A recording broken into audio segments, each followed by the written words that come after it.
6700 morts, aberration écologique, situation très préoccupante des droits humains, et les conditions d'organisation de cette Coupe du Monde au Qatar, évidemment, posent problème. Comment se fait-il qu'on puisse encore être impatient de regarder un mondial? Comment se fait-il qu'on aime encore le football malgré tout ce qu'on sait sur lui, malgré tout ce qu'on sait sur cette Coupe du Monde? Alors, il y a des personnalités du football qui se sont prononcées en faveur du boycott. Eric Cantona, Philippe Lam. Alors, est-ce qu'il faut faire comme eux? Est-ce qu'il faut les imiter?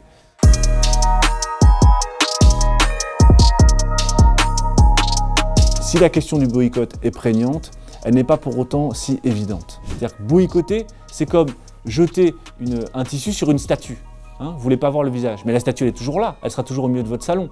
C'est un peu comme ça que je vois le boycott, comme quelque chose, une manière de mettre un voile sur quelque chose qu'on ne veut pas voir, mais qui finalement s'impose encore plus dans sa monstruosité, du fait même qu'on ait décidé de se voiler la face.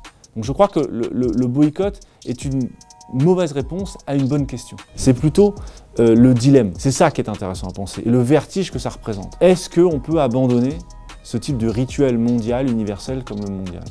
Est-ce qu'on peut abandonner ces espèces de grandes fêtes complètement inutiles d'un point de vue économique, d'un point de vue environnemental? Mais est-ce qu'on peut abandonner facilement ce type de grand événement sportif? Et je crois que c'est ce dilemme-là qu'il faut essayer de creuser jusqu'à son point le plus difficile, sans vouloir absolument le résoudre.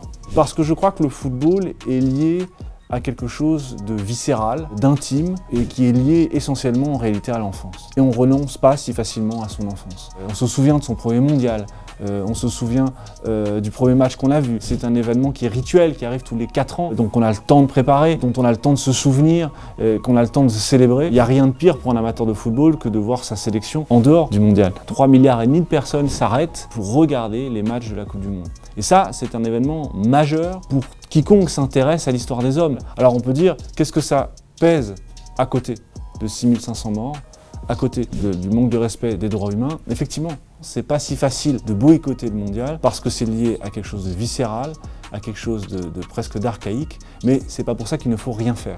Et qu'on peut parfaitement aimer le football, aimer la Coupe du Monde, la regarder intensément et la suivre avec passion, sans pour autant être aveugle sur la situation dans laquelle ce mondial a été organisé.